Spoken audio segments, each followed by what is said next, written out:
They knocked the ball away. Robert Mathis, and he fumbles, and Mathis recovers it.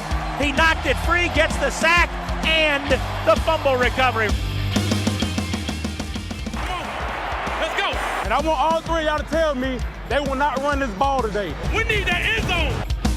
Robert Mathis, one of the most feared pass rushers in Indianapolis Colts history. Football, not his only passion.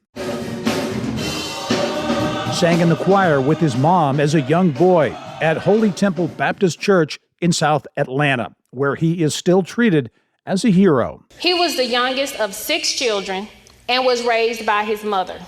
In Super Bowl 41, he was part of an effort that earned a Lombardi trophy for the Indianapolis Colts.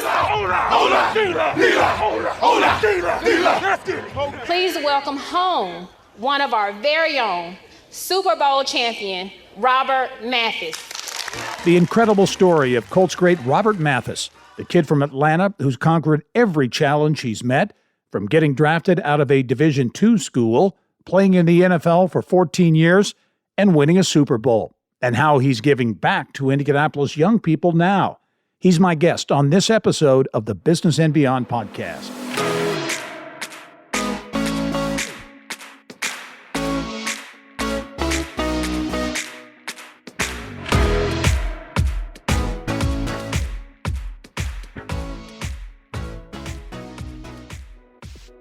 Hello and welcome to the Business and Beyond podcast presented by PNC. I'm Gary Dick. Robert Mathis grew up on the south side of Atlanta, the youngest of single mom Emma Mathis's 6 kids. He was drafted by the Indianapolis Colts in 2003 and became a standout on the Colts defensive line for 14 years. A 5-time Pro Bowler and the NFL leader in forced fumbles and strip sacks, now retired and applying what he learned growing up in Atlanta to help young people in Indianapolis. And I am pleased to welcome former Indianapolis Colts All-Pro Robert Mathis to the podcast. Robert, how are you? I'm great. How about yourself? Really good, really good. Hey, certainly want to talk about your career, 5-time Pro Bowler, Super Bowl champion, your path to get there and a lot more. But first, want to catch up with what you're doing now because you've got a number of really important projects in the works here. A big one is the Gridiron Foundation and the Gridiron Gang. Just announced, I think, recently a partnership with Indianapolis Public Schools. Talk about the Gridiron Foundation and what it's all about. Well, it's something that we came up with around 2018, 2019. And that's really, bottom line is to give chances to those that ordinarily wouldn't have it. And it's really 3 key components. And we want to instill social media training, dining etiquette, and also financial literacy. These are three things that my partner Dan Muir and myself, when we were young players in the NFL, we kind of got a late start on it. And these are things that we should have known in high school, if not earlier. So we just came up with, if we can get to to the youth at an early state or early age, they'll be that much better and set up for success later on in whatever career path they decided to take. Yeah. Talk about specifically this partnership, the Gridiron Gang, with Indianapolis Public Schools, because it's you got a lot of things going on there. What's that all about? What are the kinds of things that young people are going to get out of this Gridiron Gang partnership? Well, we're using football as the vehicle to just get them exposed to many different aspects in life, and we want to use it. They don't know that it's all about networking, creating friendships. Right now, it's forming friendships with other student athletes in other schools, and when they get older, it's going to turn into networks. And we always say you don't have to be a professional athlete to be successful in life. It's whatever you choose to do. You just got to pick whatever path, pick whatever dream that you want to have and just chase after it.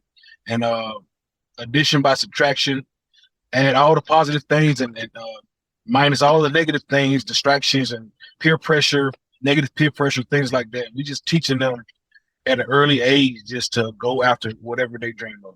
Yeah. I read where, you looked at this partnership with IPS, kind of thinking back to your youth, you growing up in Atlanta, went to Atlanta public schools, and there are kind of some, you're really passionate about it because it kind of takes you back to your childhood. Absolutely.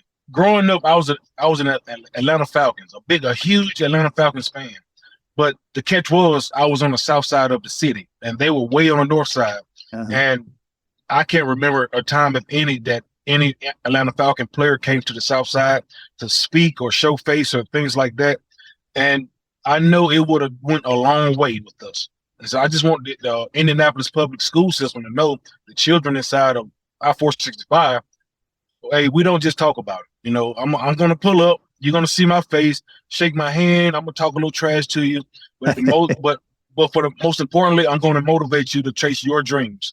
Yeah. And just to let them know that it can be done. So we didn't forget about it. What was talk about growing up in Atlanta? What was Robert Mathis's childhood like growing up in Atlanta? Well, very humble, very, very humble beginnings. My three sisters, they lived in projects, so that lets you know I was in and around the projects a lot. I grew up on the southeast side. My mom, we went to church every Sunday, every Wednesday. I was in the choir, and after that, you would go try to avoid negative peer pressure. I had a lot of friends that did stuff that they didn't need to be doing at the time, but my mom, I'm thankful that she tried to protect us as much as possible. So it wasn't a horrible childhood, but it wasn't a silver spoon type of childhood. Yeah. Well, so it was that I learned, and I appreciate my upbringing, and I carry a lot of those values and lessons with me today. Yeah, and I've read that you especially think back to the role that your mom played, because she was both a mom and a dad, right? Yeah, she was a great mom. Great mom. She did everything in her power to do what she needed to do. She worked. She used to clean houses, and she used to just work from 5 a.m. to sometimes 7 p.m. to just make the ends meet. So, yeah, I watched that, and she was a great motivating force for me growing up. And so that parlayed into me trying to body slam any and every quarterback I could see. I love it. Well, when did you think? I mean, obviously you love sports and you played sports. Was there a time when you thought, "Hey, man, I might have a chance to do something big, to go on to college," and that kind of click at a certain time? Well, I always said since the age of 4 that I was going to be an NFL guy, but it was easier said than done, right? Right. But as far as college, the only way I would even go to college was to get a full scholarship. So I worked really hard in high school to try to get school paid for. And from that point, it was I'm just playing football just to get an education and make mom proud. So it was kind of that. And then fast forward to my senior year, say, oh, we might have something here. Yeah.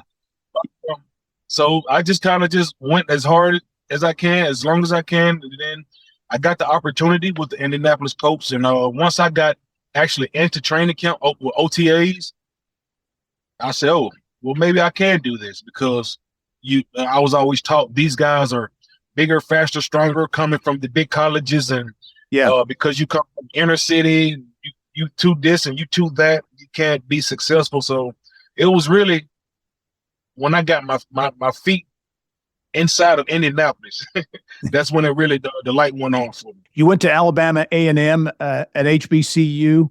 Tell me about college and playing there. You obviously got the attention. HBCUs typically, don't get that attention that the Big Ten and the SEC and those conferences do. How did you get attention on Robert Mathis down there? We always say in small school ranks, HBCU, D3, D2, you got to work twice as hard to get half as far. And so that kind of leads to a junkyard dog mentality. Just, we got to outwork you. So naturally, those are the things I can't control.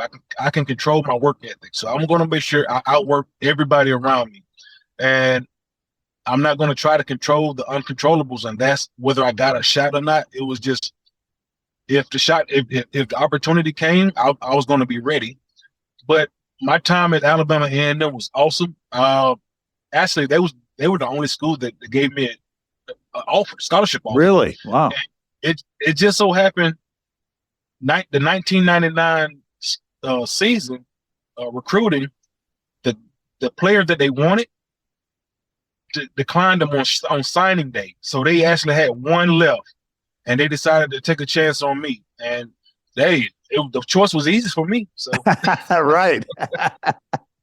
What do you remember about when you got drafted and getting the call from the Colts that they had drafted you? Do you remember anything in particular about that moment?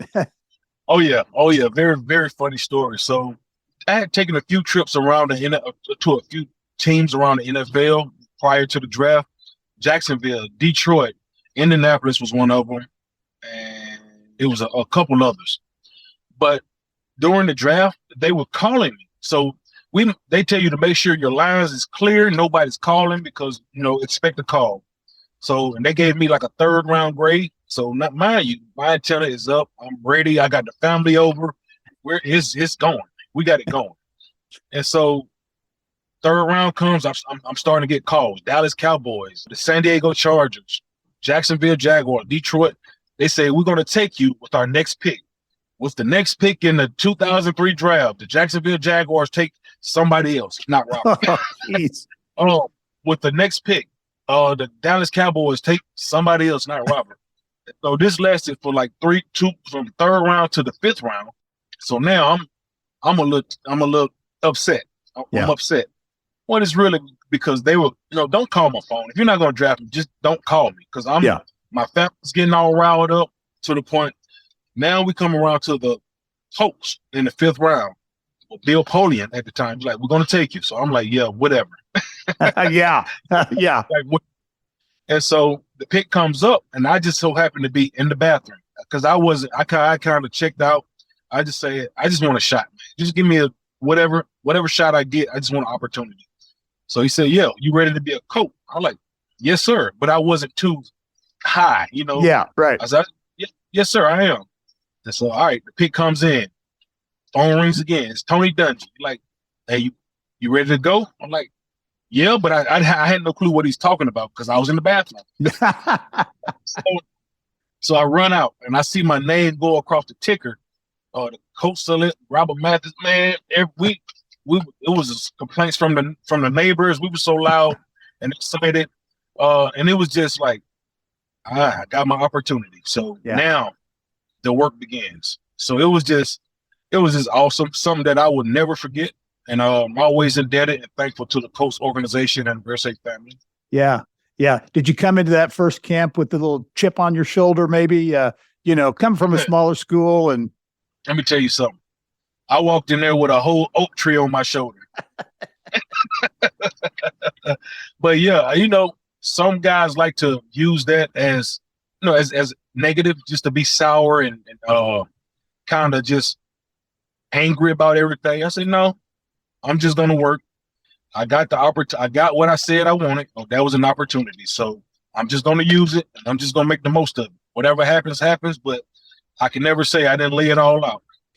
Have much more with Robert Mathis coming up. His career with the Colts, an all-pro career. He's in the Ring of Honor, Super Bowl champion, and a lot more. That's when the Business and Beyond podcast returns. Stay with us.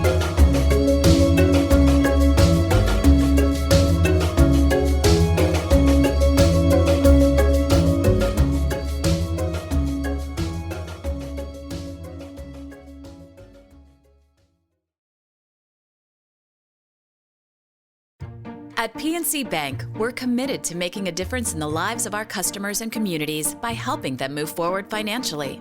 As a Main Street bank, we try to do right by our customers with every encounter. Our local teams offer personalized financial advice to help guide you in making the best decision. We're proud to be part of your community. PNC Bank. See how we can make a difference for you at pnc.com. Copyright 2022, the PNC Financial Services Group, Inc., all rights reserved. Welcome back to the Business and Beyond podcast presented by PNC. My guest this week is Robert Mathis, the All-Pro former Colt, who is now doing a lot of great things in the community after a stellar NFL career. All 14 years, Robert, with the Colts, right? Yes, sir. Yes, sir. Well, tell me about that, because what a career you had. Again, 5-time Pro Bowler, played with Super Bowl champ, played with some great players too. Be interested just in maybe your quick thoughts on some of these great guys you played with. You played with on the defensive side of the ball. You played with Dwight Freeney, right? What was Dwight Freeney like off the field? Oh, that's my quarterback bash brother right there. Exactly. Yeah, he's a great guy. Full of charisma. He he's very smart guy. I don't think people give him credit for how smart he is. He teaches off the field stuff like, fundamentals, how to strategize, and even like sound business investments. So he's a great guy. And we just kind of learned the game probably at the same rate, and still friends to this day. He was in my wedding, actually. He was one of my groomsmen in my wedding. And yeah, so he's down there in Florida doing his thing. But when I say an awesome guy, he's an awesome guy, even better friend. Yeah. How about on the offensive side of the ball, Peyton Manning? You got Peyton. People knows him to be serious, but we know he's a prankster. I don't think people. I mean, he's kind of letting that out now, but he was a big prankster. He knows when to have fun. Knows when time and the place to do everything. When it's business time, it's business, as we all know. But when it's time to play and have fun, he can do that too with the best of them. So yeah, I learned how to be a student of the game by watching him, studying him. Yeah. Did he ever get you with any pranks, or was there a good prank you saw him pull on anybody? No, all the pranks that he pulled, I witnessed them. So he tried to get me one time, and that was my rookie year, with the trash can leaning on the door at a wedge.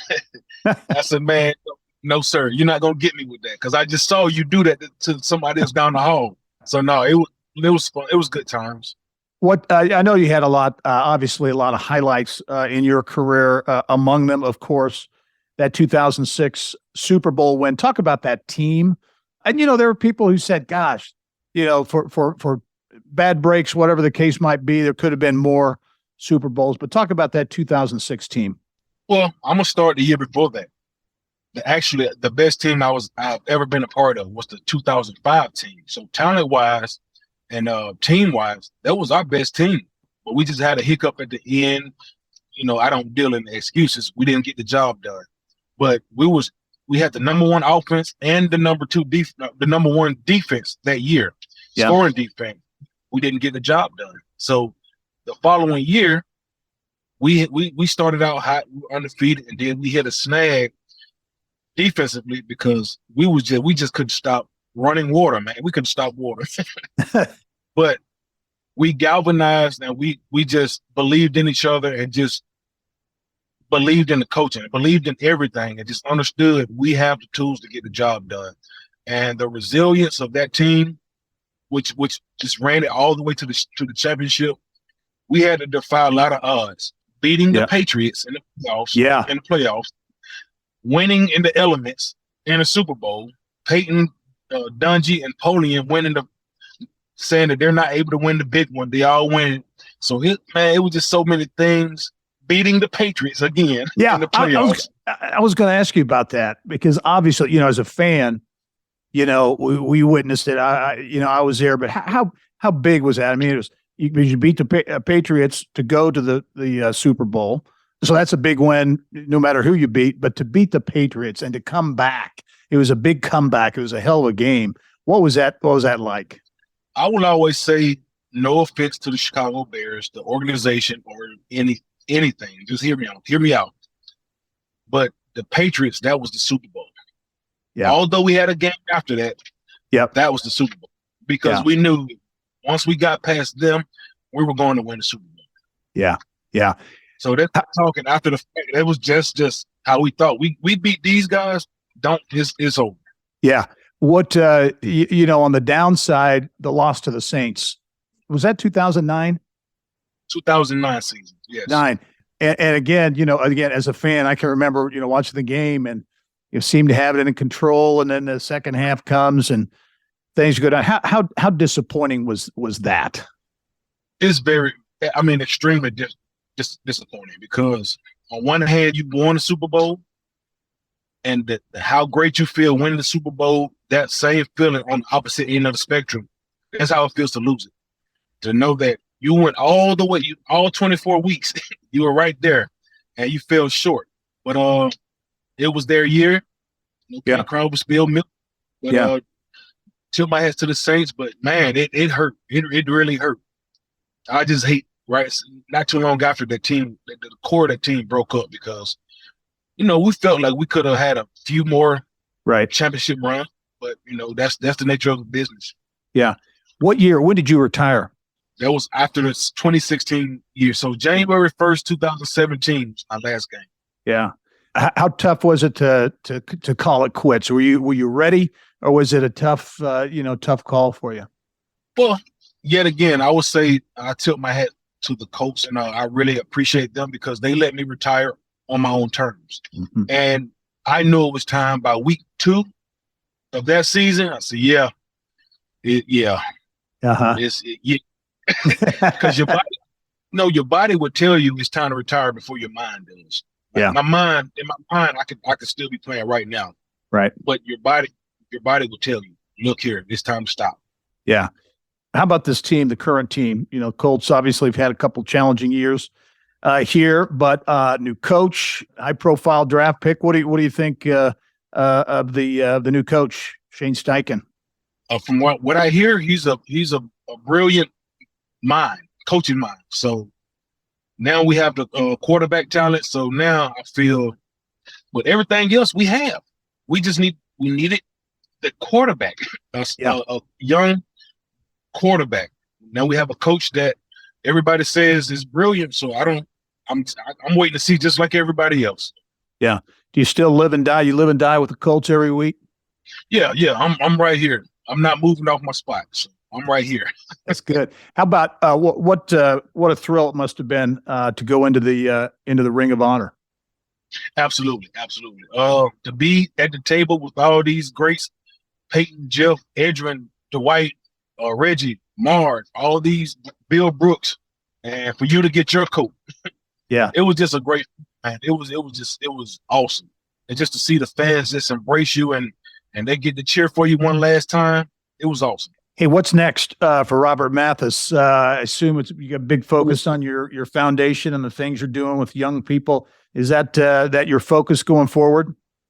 Yes, we want to grow this and just be as successful as we possibly can. So actually in each football city around the country, we would like to have this program, but it would be a subsidiary, if that's the word I'm looking for, a gridiron game, because we're concentrated on Indianapolis. And so we would like to have this in every football city, but right now we have to knock this out the park with all the donations, and we're going to do right with the money, and people get to see and sometimes get to touch with their money bought. Well, it's a very worthwhile effort, the Gridiron Foundation, Gridiron Gang as well. And for those listening, including any corporate sponsors out there, I know that Robert and his team would love to hear from you to fund their really important activities. Robert, it's been a real treat to catch up with you. A great player on the field, and so cool to see you doing things off the field as well. Really appreciate it, and good luck to you going forward. I appreciate you having me. No, I would say shout out to Pat McAfee, the Indianapolis Colts, and Jim Irsay, our Irsay family, because those are my biggest supporters, man. So I really appreciate it. That's great to know. Great to hear. Robert Mathis, All-Pro, former Colt, on the Business and Beyond podcast presented by PNC. We are a weekly conversation with achievers in business, sports, entertainment, and beyond. And you can listen to every episode of the Business and Beyond podcast, and get Indiana business news 24/7. All you have to do is go to InsideIndianaBusiness.com. I'm Gary Dick. Thanks for joining us. We'll see you next time.